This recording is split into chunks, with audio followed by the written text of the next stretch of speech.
Queridos, tem um episódio que é atribuído a Charles Spurgeon,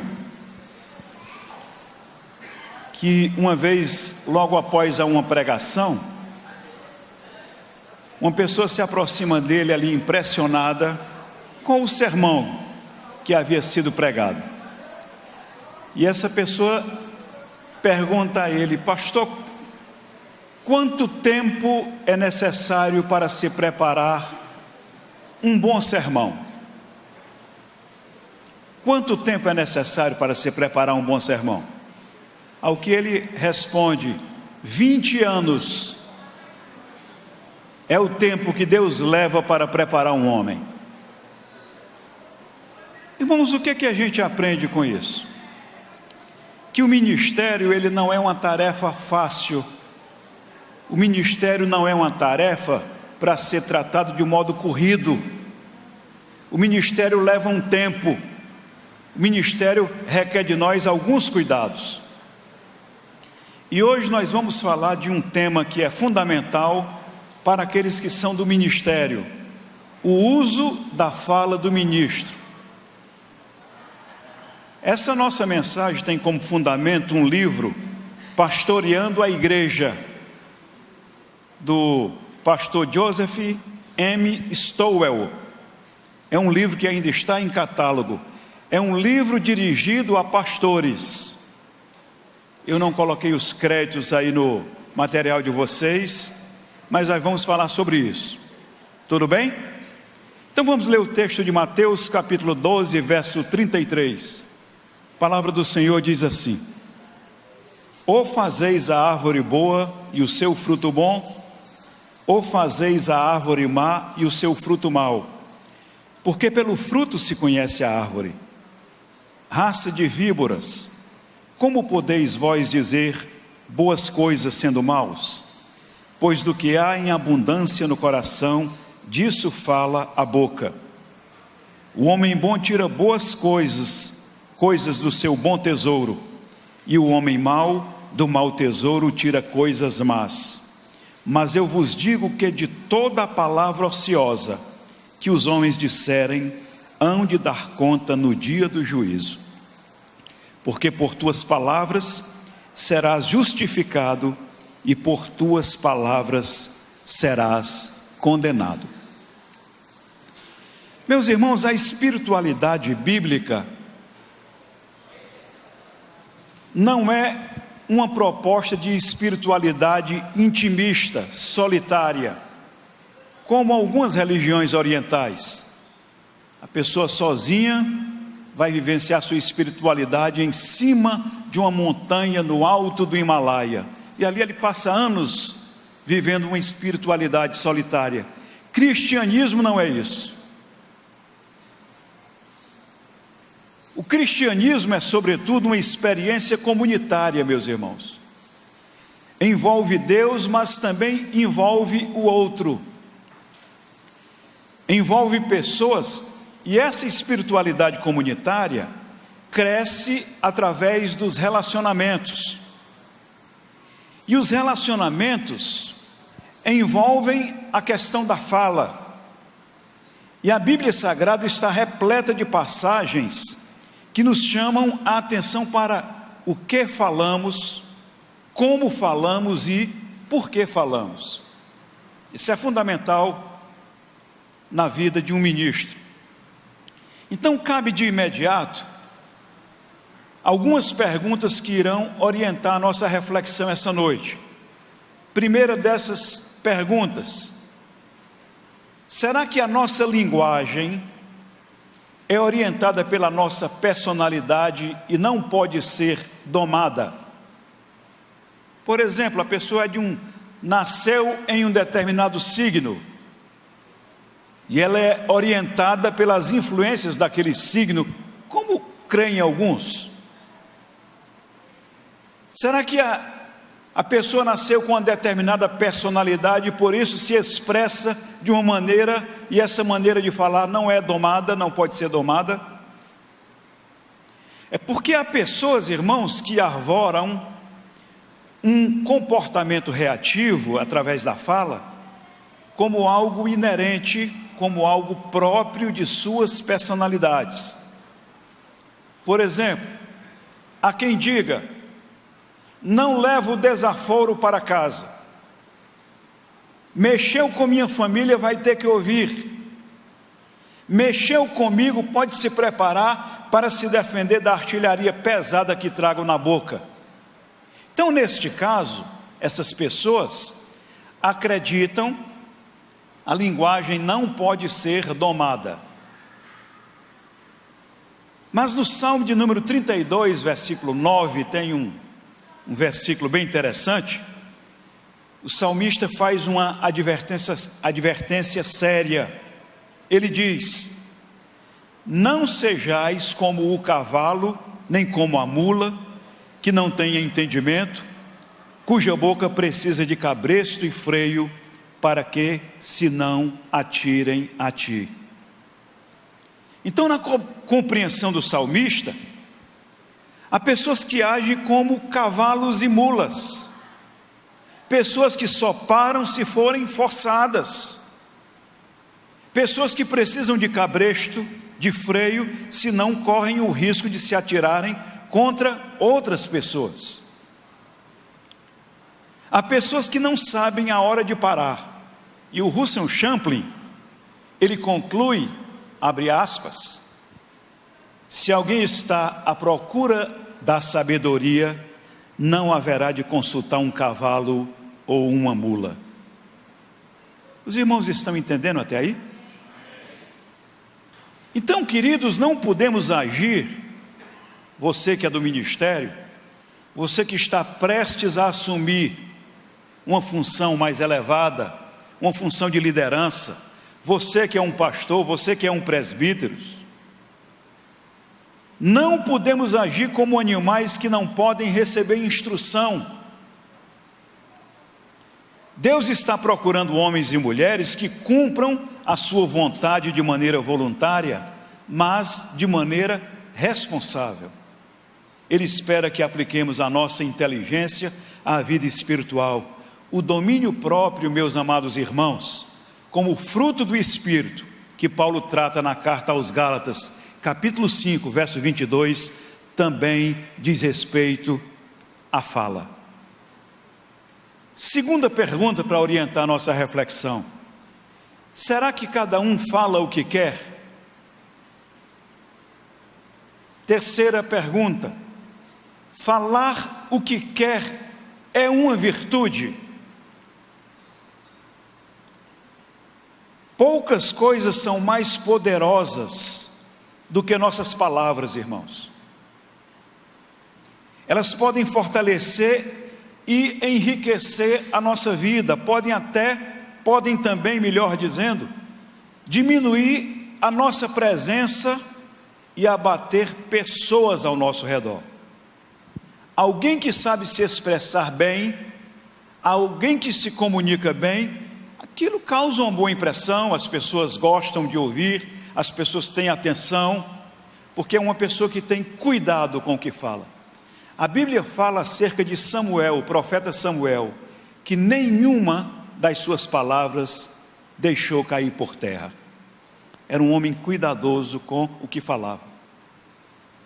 Mas se nós não tivermos cuidado, as nossas palavras podem diminuir a nossa presença.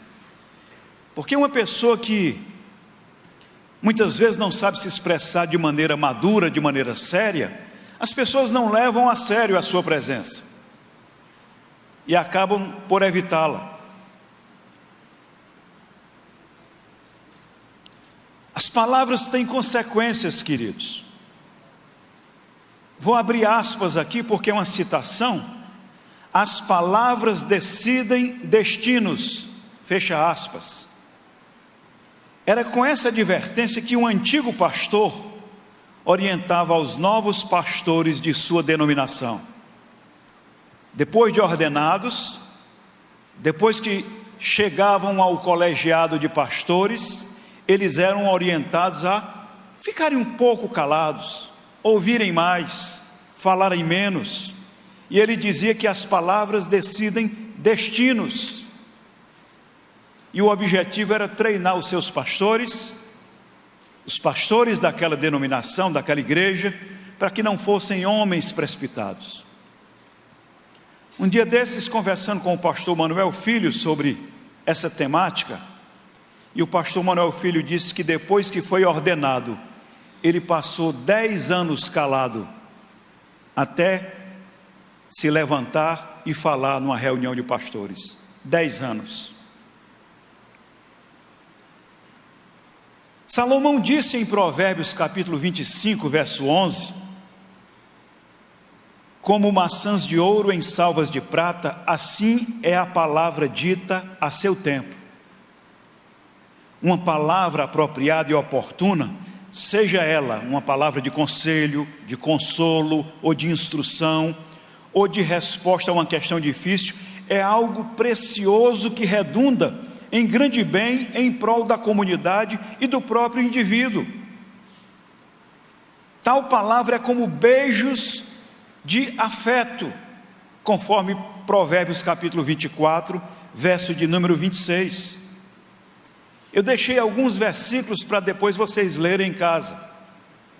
E o R.N. Champlin diz que cerca de 100 provérbios falam desse tema, a palavra apropriada no tempo oportuno. Provérbios 12, 25 diz que a solicitude no coração do homem o abate, mas uma boa palavra o alegra. Tiago capítulo 3, versículo 2 diz: todos tropeçamos de muitas maneiras, se alguém não tropeça no falar, tal homem é perfeito, sendo capaz de dominar todo o seu corpo. Se uma pessoa aprende a dominar a sua língua, a maneira que fala, está apta, segundo a compreensão de Tiago, para dominar todo o corpo. E o mesmo Tiago afirma que a primeira luta em nossa vida, uma das maiores ameaças, é esse dragão em nossa boca, conhecido como língua. Ele diz em Tiago capítulo 3, versículo 9, com a língua bendizemos o Senhor e Pai, e com ela amaldiçoamos os homens feitos à imagem de Deus. Meus irmãos, na caixa de ferramentas de talentos da pessoa do ministério, do presbítero, do pastor, do líder da igreja, quase tudo que fazemos flui pelas nossas palavras, pelas palavras que falamos. É o principal instrumento de trabalho, é a nossa língua, a nossa boca, é aquilo que falamos. Isaías no capítulo 50, verso 4, diz: o soberano, o Senhor, deu-me uma língua instruída, para conhecer a palavra que sustém o exausto. E Malaquias capítulo 2, do verso 5 a 7, nós precisamos entender que o livro de Malaquias é um livro especialmente dirigido aos sacerdotes. Se nós prestarmos atenção, no capítulo 1, os sacerdotes estão oferecendo um culto impróprio, oferecendo animal cego, animal doente, o animal que não é apropriado para o culto.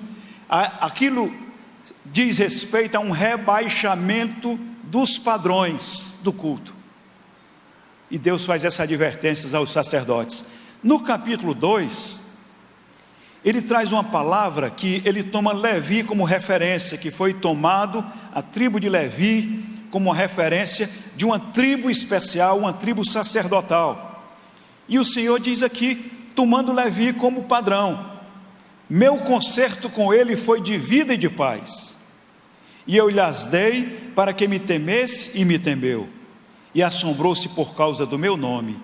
A lei da verdade esteve na sua boca, e a iniquidade não se achou nos seus lábios.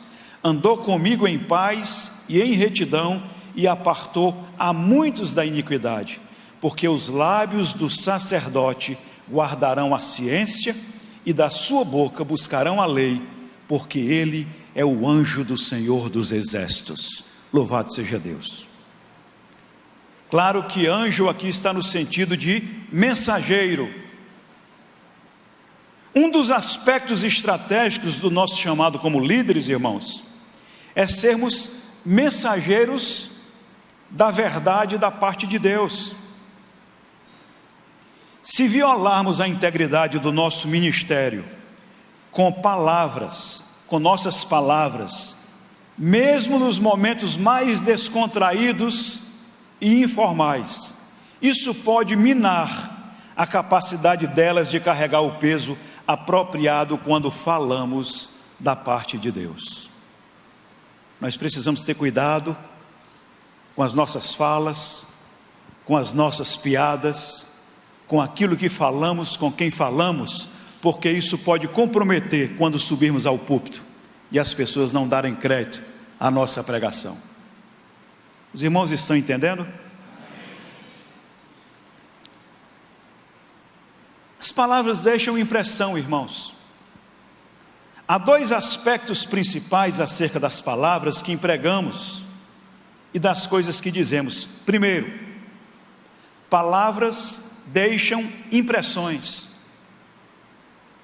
Quando dizemos algo ou partilhamos uma informação sobre alguém, as palavras que saem da nossa boca entram pelos ouvidos dos que estão ao nosso redor e alojam-se, acredite, permanentemente no coração e na mente daquelas pessoas. Deixamos impressões com respeito ao tipo de pessoa que somos em relação à situação sobre a qual falamos.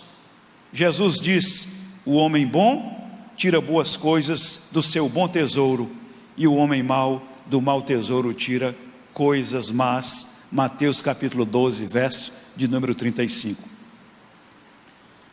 Um dos impactos causados pela impressão das palavras é a diminuição do respeito por nós. Uma palavra, resposta ou afirmação mal empregada pode causar uma sombra permanente sobre o nosso caráter. Poucas coisas destroem mais o respeito, a confiança e a admiração do que palavras mal colocadas, ditas inadvertidamente, palavras impróprias. E em segundo lugar, as palavras não só produzem uma impressão, como também dão permissão. Permissão para quê? Permissão para que outros adotem os mesmos padrões de linguagem que nós. Pessoas que exibem, estou falando de líderes, estou falando a líderes, pessoas que exibem padrões piedosos de linguagem, padrões controlados pelo Espírito Santo, padrões amorosos, firmes, confortantes, ajudadores e encorajadores, descobrirão que esses padrões logo começarão a pegar nas pessoas que as cercam. Trata-se nesse caso, irmãos, de influência construtiva. Isso é bom. As pessoas aprendem coisas boas com os seus líderes. Do contrário, irmãos, se queremos nos cercar de pessoas fofoqueiras, queixosas, maledicentes, jactanciosas, enganadoras, críticas, murmuradoras e mentirosas, a melhor maneira será espalhar comentários com essas características. De repente esse tipo de gente vem atrás de nós e vai nos cercar. Mas esta é uma influência destrutiva, irmãos. E queridos, não existe nada mais maligno do que a liderança se tornar uma influência destrutiva no seio da igreja. A linguagem revela a medida do caráter do líder. Seria fácil para nós, irmãos, talvez tomar a linguagem como uma atividade, não uma medida de caráter. Fácil se não fosse o fato de que o Senhor Jesus ensinou que a boca fala do que o coração está cheio. Então, para Deus, nossa linguagem é a visão clara do que está dentro de nós. As palavras revelam o nosso caráter. As palavras revelam quem somos. Então perceba que no texto de Mateus que lemos, Jesus fala em tipos de tesouros armazenados no coração: tesouros bons e tesouros maus. Ele ensinou que nossas palavras são amostras desses tesouros. Ele também nos comparou a uma árvore, e ele disse que boas árvores dão bons frutos, e árvores más dão maus frutos. Esta é a base para entender por que seremos julgados em nossas palavras, irmãos, conforme Mateus capítulo 12, verso de número 37. Nossas palavras proverão pontos de responsabilidade no juízo, e eu botei aqui juízo final. Elas revelam o que o nosso coração é na realidade. São palavras de Jesus aqui, tá? Vocês estão entendendo? Então acredito que, além dessa perspectiva escatológica do juízo final, se assim pudermos entender, nossas palavras, hoje em dia, o que falamos, podem acarretar já um julgamento sumário. Por exemplo, a pessoa que tem o hábito de falar impensadamente, às vezes recebe como prêmio o fim de amizades abençoadas. É uma espécie de julgamento aqui mesmo da terra, sem falar no caso da lei, a lei brasileira, irmãos. A pessoa pode ser julgada por injúria. E o que é injúria? É injustiça, é dano, é prejuízo, insulto, ato ou expressão altamente ofensiva, e segundo a lei brasileira, isto é crime. Nós precisamos ser cuidadosos. As palavras denunciam o nosso coração. Elas podem trair a confiança quanto ao verdadeiro eu. Por isso Jesus falou acerca dos falsos profetas: por seus frutos os conhecereis. Mateus capítulo 7, verso 16. Quem realmente somos, cedo ou tarde será evidenciado pelas nossas palavras. As palavras são também, queridos, um reflexo de nosso relacionamento com Deus. Se Ele é verdadeiramente o tesouro do nosso coração, e se o nosso coração está firme em andar de maneira que o agrade, nossas palavras certamente refletirão isso. Se entretanto tudo o que temos é uma religião simplesmente de hábito, uma religião ritualista, nossas palavras acabarão por desmascarar esse fato, conforme a gente vê em Mateus 23, capítulo 2 e 3, quando Jesus ele faz advertências aos escribas e fariseus. A religião de hábito não muda o homem interior, só a ação do Espírito Santo em nossas vidas nos faz novas criaturas.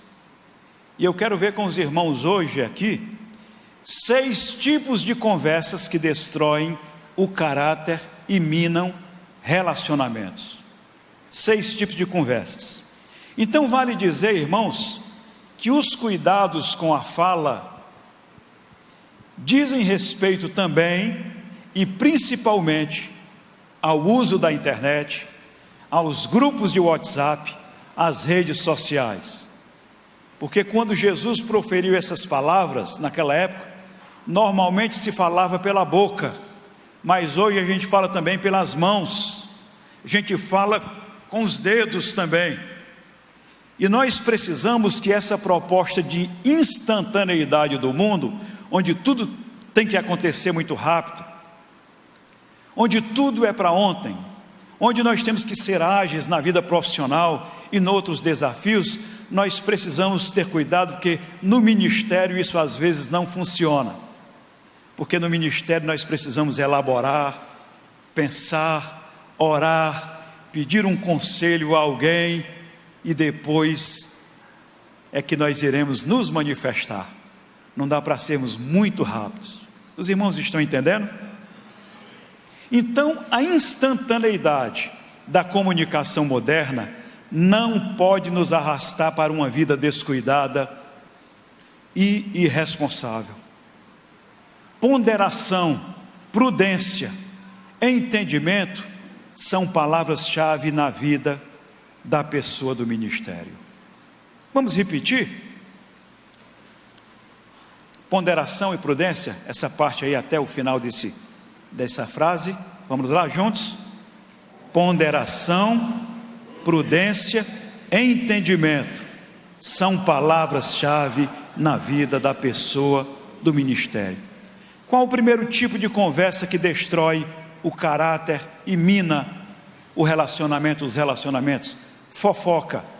A fofoca ocorre, irmãos, quando se compartilha informações danosas sobre alguém ou sobre algo com outra pessoa que não faz parte da solução do problema. A informação pode ser verdadeira ou falsa, mas o fato de ser verdadeira não provê razão suficiente para ser compartilhada. Não precisamos dizer a todo mundo tudo o que sabemos, mesmo que seja verdadeiro, principalmente se isso lança alguma mácula sobre alguém, se isso atinge a reputação de alguém, se isso pode atingir e expor uma família. A fofoca é uma violação clara da lei do amor. O apóstolo Paulo escreveu na primeira carta aos Coríntios, capítulo 13, versículo 5, que o amor não se porta com indecência. Se nos importássemos com a pessoa de quem estamos falando, não revelaríamos o que sabemos sobre ela, pensaríamos e oraríamos tentando ajudá-la. Como a palavra de Deus diz, na primeira epístola de Pedro, capítulo 4, versículo 8, o verdadeiro amor cobre multidões de pecados. Vocês conhecem essa ilustração das 3 peneiras? É bem conhecida. Conta-se que um colega de trabalho vivia disputando com o outro um espaço dentro daquela empresa. E aquele colega faltou num dia, e aquele que era o competidor se aproxima ali do chefe e vai falar, diz: chefe, eu tenho alguma coisa para falar de fulano de tal, ele não veio hoje e eu vou aproveitar para contar isso aqui, para compartilhar. Aí o chefe diz: espera aí, você já passou nas 3 peneiras? Diz: não, que 3 peneiras são essas? Primeira peneira: você tem certeza que é verdade isso que você vai me contar? Diz: não, não tenho, me disseram, me contaram. Não passou nem na primeira peneira. Segunda peneira: o comentário é absolutamente necessário? Diz: não vejo assim. E a terceira peneira: era isso que gostaria que falassem a seu respeito? De forma alguma. Se não passar nas 3 peneiras, não adianta você levar a conversa adiante. Tiago disse, capítulo 1, verso 19: meus amados irmãos, tenham isto em mente, sejam todos prontos para ouvir, tardios para falar e tardio para irar-se. Mateus capítulo 5, verso 37: seja porém o vosso falar sim, sim, não, não, porque o que passa disto é de procedência maligna. Devemos ter cuidado, meus irmãos, para não colocarmos as palavras do diabo em nossa boca e nos tornarmos mensageiros de palavras malignas. Tiago capítulo 3, versículo 6: assim também a língua é um fogo, é um mundo de iniquidade, colocada entre os membros do nosso corpo, contamina a pessoa por inteiro, incendeia todo o curso de sua vida, sendo ela mesma incendiada pelo inferno. Meus irmãos, a nossa língua não pode se tornar uma filial do inferno, ela não pode ter um link com o inferno. Com a internet, abre aspas, com a internet e o anonimato possível, a fofoca ficou mais segura e mais forte. Ela ocupa a maior parte do fluxo da internet, e sem ela quase não haveria troca de mensagens nos celulares. Fecha aspas. Destaca o professor de História da Unicamp, Leandro Carnal, que escreveu recentemente o livro A Detração, breve ensaio sobre o maldizer. A arte de falar mal dos outros. É o que trata esse livro do Leandro Carnal. Segundo tipo de conversa que não pode fazer parte da nossa vida como ministros do Senhor, maledicência. O que é maledicência? É a qualidade de maldizente. Ainda que fofoca e maledicência estejam próximas, a diferença está em que a maledicência é compartilhar informação negativa com a intenção de ferir. A maledicência é geralmente nascida de um erro, real ou não, cometido contra nós ou contra alguém que conhecemos. É um meio de vingança, uma maneira de dar o troco. A pessoa se sente ofendida, se sente atingida por um problema que muitas vezes não é nem real, e ela vai então fazer o quê? Falar mal do outro para dar o troco. Linguagem maledicente pode refletir também, irmãos, um coração que se recusa a reconhecer sua parte no erro. A maledicência permite que fujamos à responsabilidade pessoal, focalizando a falta nos outros. O Sartre disse na peça Entre Quatro Paredes: o inferno são os outros. E às vezes a gente pensa exatamente assim: tudo de ruim é o outro que faz. Eu nunca reconheço minha parte, nunca reconheço a minha responsabilidade. E nós precisamos ter cuidado com isso. Tiago capítulo 4, versículos 11 e 12 diz: irmãos, não falem mal uns dos outros. Quem fala contra o seu irmão ou julga seu irmão, fala contra a lei e a julga. Quando você julga a lei, não a está cumprindo, mas está se colocando como juiz. Mas quem é você para julgar o seu próximo? Palavra do Senhor. Terceiro tipo de palavra que destrói o caráter, que afeta os relacionamentos: mentira. O ato de mentir, a fraude, a falsidade, o engano. Se fôssemos colocar numa lista de maior gravidade as mais prejudiciais destruições da língua, a mentira deveria estar próxima do topo da lista, principalmente porque nossa função como servos de Deus e como líderes da igreja é sermos mensageiros da verdade e representar um Deus que é sempre coerente e fielmente verdadeiro. Uma das características daqueles que sofrerão a eterna punição no inferno, irmãos, é que são mentirosos. A Bíblia diz que não há lugar no céu para os mentirosos. Quem é que estava contando com esse culto de doutrina à moda antiga aqui hoje? Né?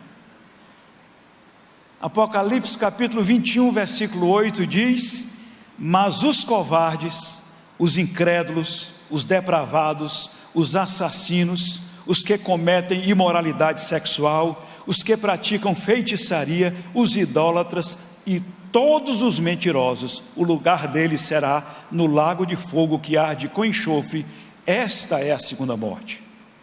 Apocalipse 22 e 15: ficarão de fora os cães e os feiticeiros, e os que se prostituem, e os homicidas e os idólatras, e qualquer que ama e comete a mentira. Podemos notar também, queridos, que quando Cristo reprovou os fariseus por serem mentirosos a respeito dele, associou o comportamento deles diretamente com o trabalho do pai deles, o diabo, que é, como disse Jesus, o pai da mentira. João 8,44: vós tendes por pai o diabo, e quereis satisfazer os desejos de vosso pai. Ele foi homicida desde o princípio, e não se firmou na verdade, porque não há verdade nele. Quando ele profere mentira, fala do que ele é próprio, porque é mentiroso e pai da mentira. Então perceba que a postura do diabo é antagônica à postura de Jesus. João capítulo 1, verso 14 diz: e o verbo se fez carne e habitou entre nós, e vimos a sua glória como a glória do unigênito do Pai, cheio de graça e de verdade. Jesus é cheio de verdade, irmãos. Uma língua mentirosa traz aspectos de assuntos do coração que precisam ser tratados. Uma língua mentirosa traz aspectos de assuntos do coração que precisam ser tratados. A mentira pode indicar que há pecados em nossa vida que queremos esconder. O Salmo de número 42, versículo 7 diz que um abismo chama outro abismo. Qualquer que seja a razão da mentira, poucas coisas são tão destrutivas do respeito e da confiança do que ela, a mentira. Salomão também advertiu sobre a mentira. Ele diz que Deus aborrece a mentira. Provérbios capítulo 6, do verso 16 até o verso 19, diz a palavra do Senhor: estas 6 coisas aborrecem o Senhor, e a 7ª a sua alma abomina: olhos altivos, língua mentirosa, mãos que derramam sangue inocente, coração que maquina pensamentos viciosos, pés que se apressam a correr para o mal, testemunha falsa que profere mentiras, e o que semeia contendas entre os irmãos. Meus irmãos, já foi criado um novo conceito na presente era. Na pós-modernidade, nós já vivemos na era da pós-verdade. Pós-verdade.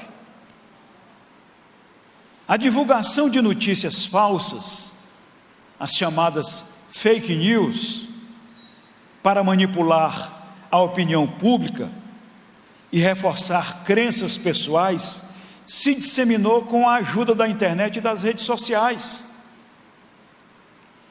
Em uma época em que as crenças importam mais do que a realidade, deixa eu explicar aqui. Pós-verdade é quando a pessoa deixa de lado aquilo que é visível, aquilo que é real, aquilo que é patente, e vai simplesmente dizer assim: eu penso que é assim, eu acredito assim. Isso é pós-verdade.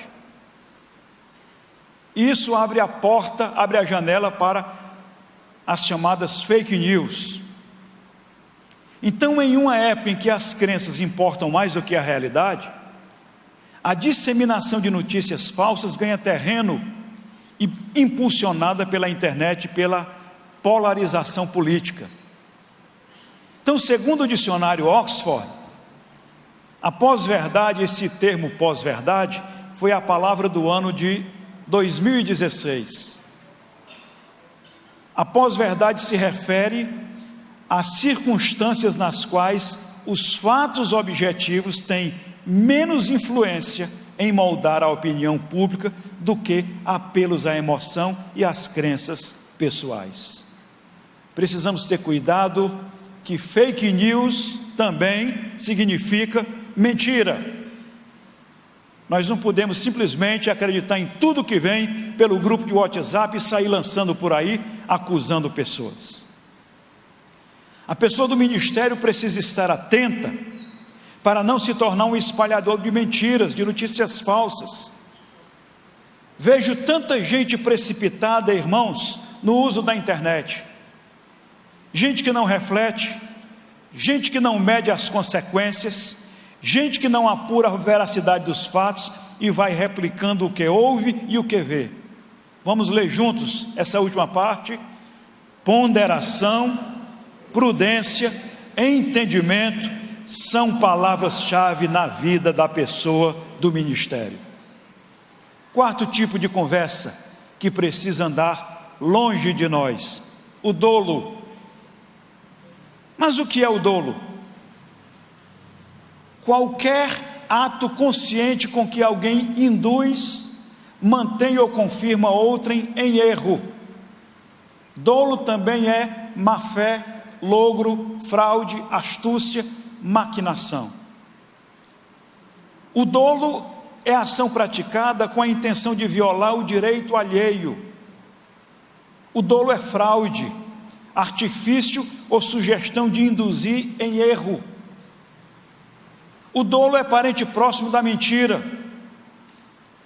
O dolo busca obter vantagem, mascarando parte da verdade, é como se fosse uma meia-verdade.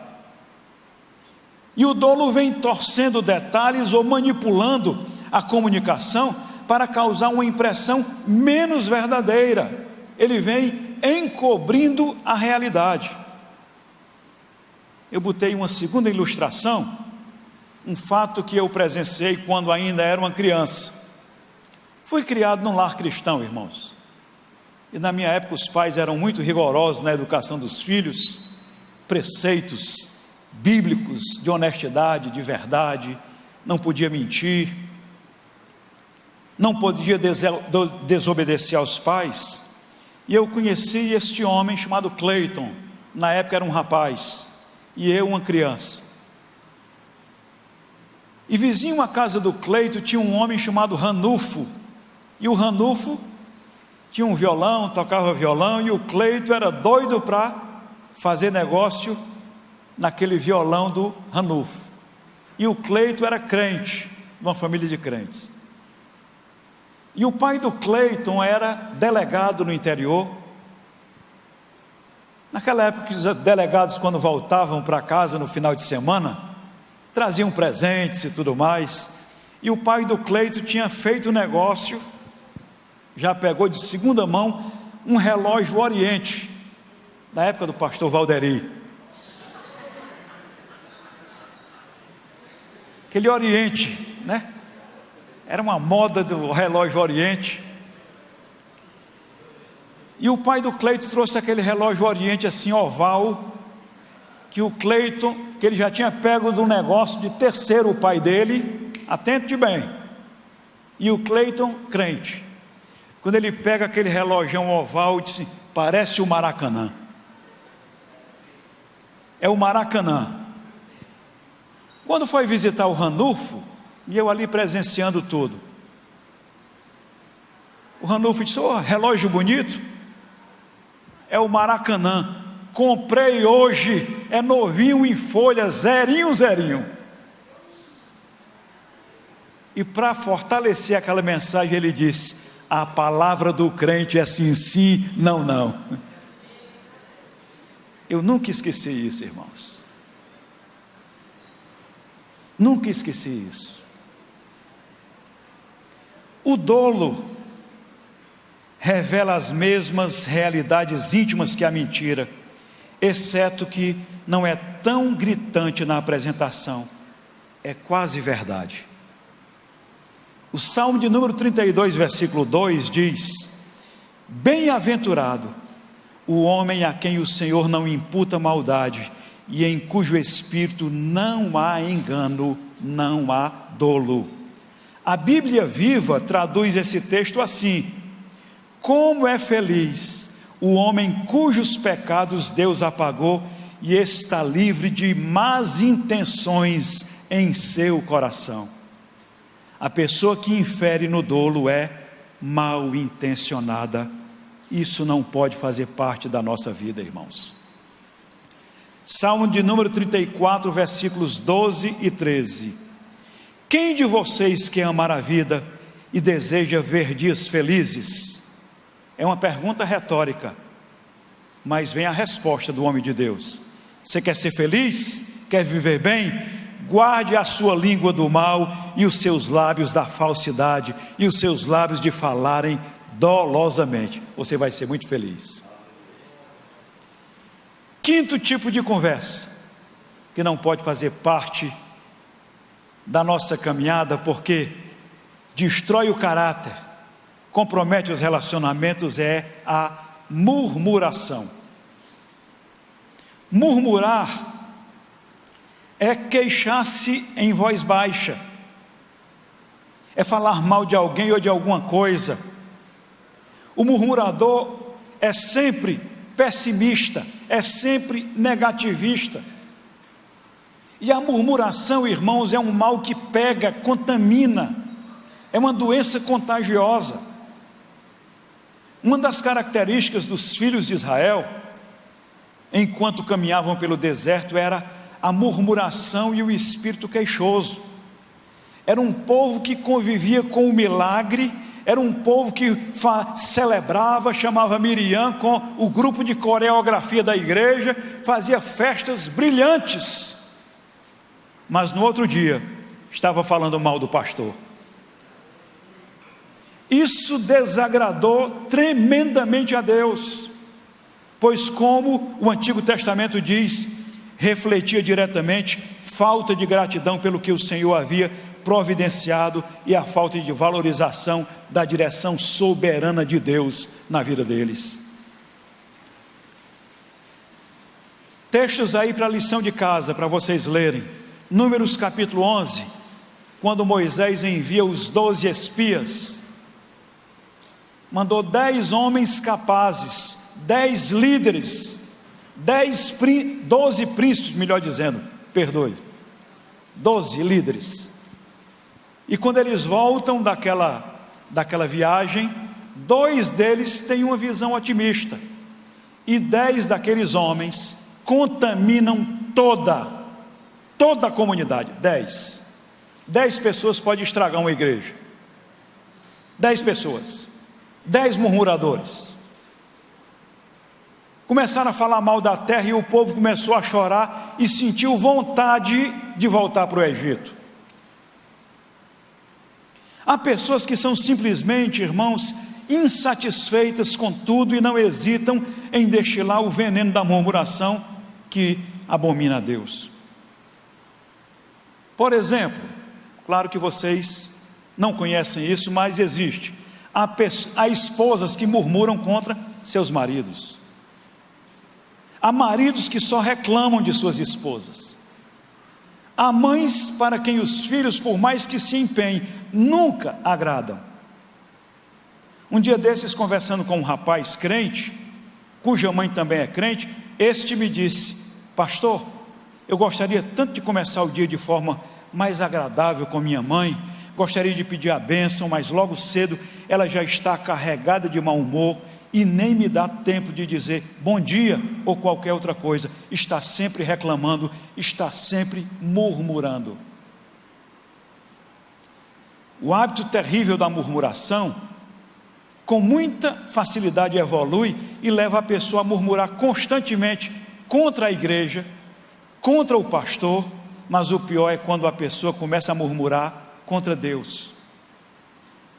Há pessoas que dentro do ambiente do lar, estou falando dentro de casa, há pessoas que dentro do ambiente do lar falam tão mal do pastor, falam mal da igreja, falam mal dos irmãos e depois se admiram porque seus filhos nunca se convertem. Nunca se convertem. Quando o ambiente do lar, irmãos, é impregnado de murmuração, facilmente a murmuração aprendida no lar sai da esfera doméstica. Há um ditado que diz que o velho costume de casa vai à praça. Assim, o velho hábito da murmuração acaba indo ao trabalho, acaba indo à igreja, acaba indo à casa dos amigos, à casa dos parentes. E vale lembrar que os murmuradores do deserto foram excluídos da terra prometida. Deus se nega a contemplar com bênçãos o murmurador. A murmuração priva o homem das bênçãos de Deus. Números 26 e 65, porque o Senhor dissera deles que certamente morreriam no deserto. e nenhum deles ficou, senão Calebe, filho de Jefoné, e Josué, filho de Num. Aquela geração inteira morreu no deserto. A murmuração reflete um coração indisposto a seguir a Deus. Números 32, versículos 11 e 12. De certo, os varões que subiram do Egito de 20 anos para cima, não verão a terra que jurei a Abraão, a Isaque e a Jacó, porquanto não perseveraram em seguir-me, exceto Calebe, filho de Jefoné, o quenezeu, e Josué, filho de Num, porquanto perseveraram em seguir ao Senhor. O apóstolo Paulo realçou a importância de vivermos livres da murmuração. Filipenses capítulo 2, versículos 14 e 15, ele disse, vamos ler juntos?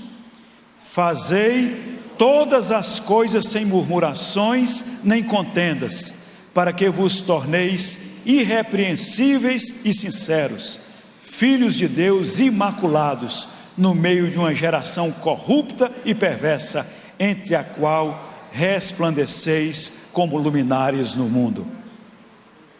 Sexta e última, conversa que corrompe o caráter e estraga os relacionamentos. Crítica. Claro que eu não estou falando da crítica no bom sentido, porque existe uma capacidade crítica que isso é próprio de uma pessoa madura. Ela sabe avaliar o que é bom e o que é ruim, o que é direito e o que é certo. Que decisão tomar? Não é nesse sentido. Falo de crítica no sentido de julgamento hostil. Aquele espírito crítico. A crítica, irmãos, normalmente emana da pressão predominante da nossa obsessão por importância que procura rebaixar os outros. A pessoa tem tanta vontade de crescer e ele enxerga o outro como adversário. Como é que ele vai fazer para eliminar aquele competidor? Começa a criticar, começa a falar mal dele, começa a ver defeito, começa a distribuir aquelas conversas para rebaixar. Geralmente reflete a crítica um coração cheio de autojustiça que deixou de ser interiormente honesto em relação às suas falhas. Ela é maravilhosa para enxergar os defeitos dos outros, os defeitos nos filhos dos outros, mas nunca se enxerga. O apóstolo Paulo, quando escreveu a carta aos Filipenses, no capítulo 2, versículo 3, ele disse: nada façais por contenda ou por vanglória. E eu até botei aqui, o que é vanglória? Glória vã, ou presunção mal fundada acerca do próprio merecimento, ou de dotes pessoais, é jactância, é vaidade. Nada façais por vanglória. A NVI traduz ambição ou vaidade. Nada façais por contenda ou por vanglória, mas por humildade, cada um considere os outros como superiores a si mesmos. Irmãos, não se trata aqui de complexo de inferioridade. Eu sou tão pequenininho. Não se trata de complexo de inferioridade, mas de uma grandeza espiritual que se reflete na humildade. O homem carnal não compreende esse mistério. Somente o homem espiritual compreende as coisas do Espírito, porque as coisas do Espírito se discernem espiritualmente. Segundo a palavra de Deus, grande não é o arrogante, grande é o humilde. Lucas capítulo 14, versículo 11 diz: porquanto qualquer que a si mesmo se exaltar, será humilhado, e aquele que a si mesmo se humilhar, esse será exaltado. É interessante, irmãos, que a nossa visão comparativa, quando eu vou me comparar com alguém, por exemplo, pastor Joaquim, é interessante que a nossa visão comparativa é crítica, e quase sempre no sentido de depreciarmos o outro e de nos enxergarmos maiores e melhores, superiores, e não de honra ao outro. A Bíblia nos aconselha a agirmos diferentemente. Aprenda a respeitar as pessoas. Aprenda a honrar o outro. Claro que vocês já ouviram, a crítica que eu faço é construtiva. Olha, pastor Valderi, eu vou fazer uma crítica, mas a crítica que eu faço é construtiva. E quando eu morei em Minas Gerais, eu ouvi lá de um irmão da igreja, que era até policial militar,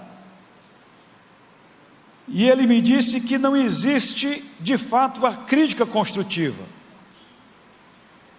porque a crítica é construtiva quando sou eu que faço, e é destrutiva quando é alguém que me faz, certo? Há aqueles que têm sempre uma boa crítica nos lábios sobre tudo e sobre tudo, todos. Queridos, será que é isso mesmo que Deus espera de nós? Será que é isso que Deus espera de um líder da Gileade? Será que é isso que Deus espera de um presbítero da igreja, de um pastor? Será que tais atitudes glorificam a Deus? Há pessoas que fazem com tanta facilidade uma análise da vida dos outros, do ministério dos outros, da igreja dos outros, diagnosticam o problema e apresentam a solução, só que só vale se for a vida do outro, ela mesma nunca se corrige. Um dia eu ouvi no rádio, estava lá no interior, naquela cidade muito fresquinha, muito ventilada, aquela cidade serrana, Quixadá, que fica ali no sertão central. Estava ali a 15 graus mais ou menos naquele dia, e eu gosto muito daquelas canções populares, daqueles violeiros, né? Os irmãos me perdoem quem não gostar, mas eu gosto de ouvir aquelas poesias populares. E um dia eu ouvi no rádio uma canção de poesia popular, de violeiros, onde se dizia, eu anotei isso aqui: eu sempre fui uma boa mãe, até ter meus próprios filhos. E eu aprendi uma coisa ali, irmãos: é fácil criticar os filhos dos outros, é fácil. Jesus disse em Lucas capítulo 6, verso 31, e como vós quereis que os homens vos façam, da mesma maneira fazei-lhes vós também. Lucas 6 e 38, porque com a mesma medida com que medirdes, também vos medirão de novo. Você está certo que aquilo que fala dos outros é exatamente aquilo que gostaria que falassem de você? As nossas igrejas, irmãos, não podem se tornar ambientes de desconfiança. Aliás, o ministério não é o lugar das pessoas inconfiáveis, não é. Vamos para a nossa conclusão. Digam amém, irmãos. Espera aí, estava brincando, pessoal. Se não. Mas vamos terminar aqui. Eu separei aqui um texto. Foi um texto que eu colhi da internet. O triste hábito de falar mal dos outros, de Ivone Martins, é uma antropóloga. Achei um texto muito bom e por isso eu trouxe para compartilhar com vocês. Falar mal dos outros é um hábito infeliz que vem se banalizando. Acontece todo dia a troco de nada. Hoje, com as redes sociais, cada pessoa pode se tornar alvo da maldade dos outros, exposta a alguém que posta o que quiser a seu respeito, sem que ela possa se defender. Pode ser uma fotografia, um comentário ou um vídeo, e pior, pode ser mentira. São cada vez mais aqueles que criticam o que os outros têm ou não têm, o que fizeram ou não fizeram, seus sucessos ou fracassos.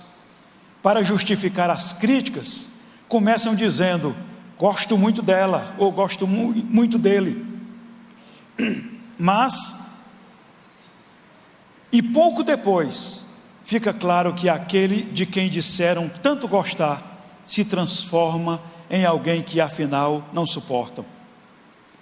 Pessoas que cultivam a maledicência possuem certas características que as tornam temidas, mas não respeitadas.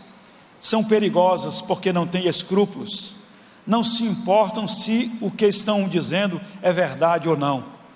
Não são leais, falam mal de qualquer pessoa, inclusive daqueles que consideram amigos. Acham que têm sempre razão, distorcem a realidade e só veem o lado que lhes interessa. São sádicas. Quanto mais doloroso ou humilhante for o que tem para dizer sobre o outro, mais prazer sentem ao repetir e compartilhar. Não têm amigos, fazem alianças em prol dos seus benefícios e ganhos. Falar mal dos outros não é um hábito que tenha a ver com a origem social. Revela falta de educação e uma grande falha de caráter. É um comportamento típico de pessoas invejosas. Há algumas décadas, a moral tinha um peso maior na educação e determinava com mais clareza os comportamentos corretos e socialmente aceitos. Uma pessoa educada não criticava ou comentava aspectos da vida dos outros.